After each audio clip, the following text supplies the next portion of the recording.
Sam Dossler, behind the scenes doing stats and graphics all season long, officially became the third member of our broadcast team this evening when he sat down pregame with Armor head coach Bob MacKinnon and talked about the season that was and still is. Not much time left, but mostly about the season that was. Take a look.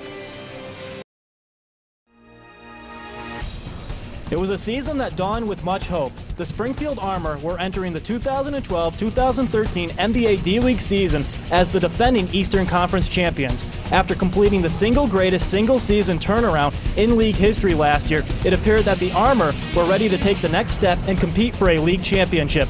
Alas, things don't always go as planned, and with the Armor currently holding a record of 17-27 with just 6 games remaining, the Armor are officially out of the playoff picture. We talked to Springfield Armor head coach Bob MacKinnon as we recap the Armor season that was.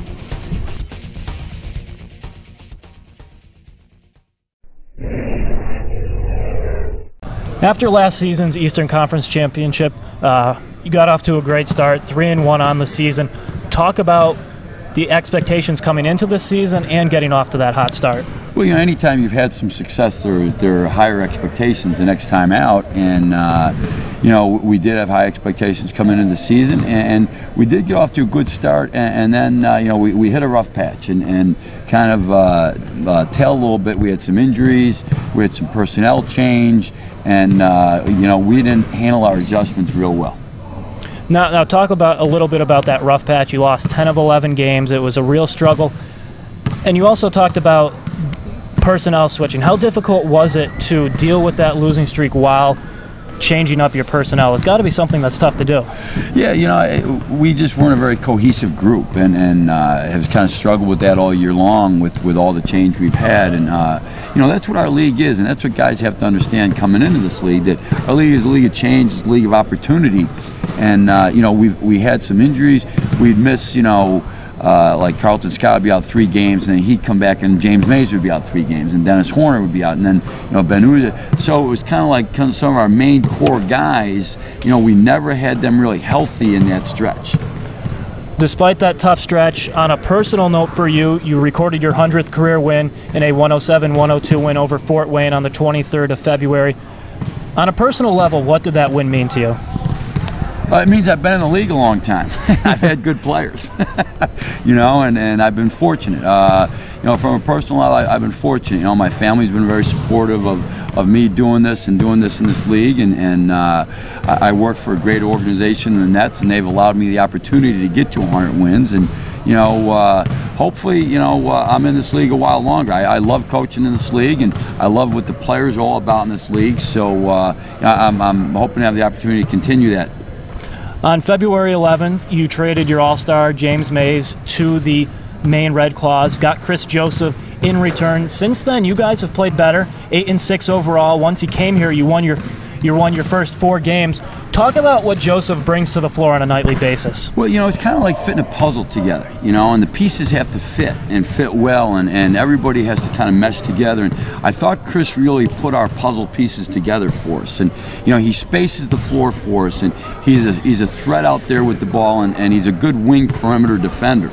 And all of those things we were lacking, and a wing scorer, and you know, he's also a young guy. You know, he's the first year out of college, so you know, someone that has potential to down the road, I think, be a very good NBA player.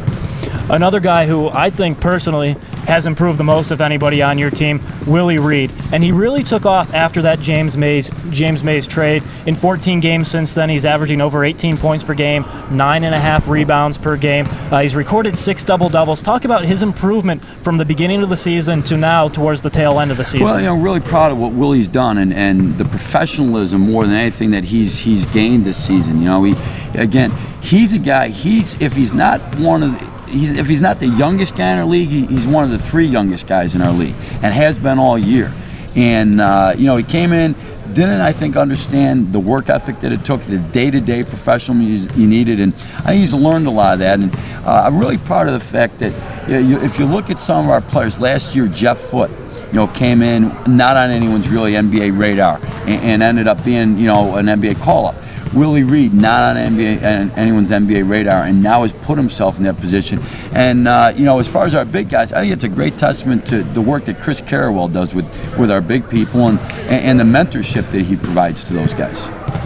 Some other guys that have had the chance to come down throughout the course of the season, Toko Shingalia, Tyshawn Taylor, obviously they've been up and down between Brooklyn and here in Springfield. What has it been like to coach them, to work on them improving their game, and how high do you think their ceiling is at the NBA level? Well, it's always an honor to be able to coach NBA players, and to coach players of that level and that magnitude. It's always a thrill for me, and you always want to coach the best and the most talented, and the most talented players in the world are the NBA players. And so it was an honor to coach those guys and have the opportunity to try and help them develop their games and develop their professionalism and becoming pros. And I think we did that, and I think we helped them and helped them towards the Nets cause. And I think they're both guys, if you look down the road, I think 10 to 12 years, they're still going to be playing and being very productive NBA players. And then finally, the last one. It's been an up and down season. Obviously, you guys aren't going to be going to the playoffs this year, as you did struggle in that middle portion of the season. But what are you going to take away from this season, and what are you going to try to improve on as you prepare for whatever comes next? Well, you're always looking to improve. You have to get better in this game, and I try and just watch other coaches and get better as a coach and get better as a person off the court as well. And what do we take with the positives? I think the development of our players, and that's the thing that the Nets stress with us the most is they want development to be first. And again, you look at a Willie Reed, who's gotten better, Justin Johnson, who's gotten better since he's been here, Chris Joseph, his numbers speak for themselves. They've gotten better since he's been here. So I think our players have developed since they've gotten here. And again, I'm proud of that fact. He's been second-year Springfield Armor head coach Bob MacKinnon recapping the season that was.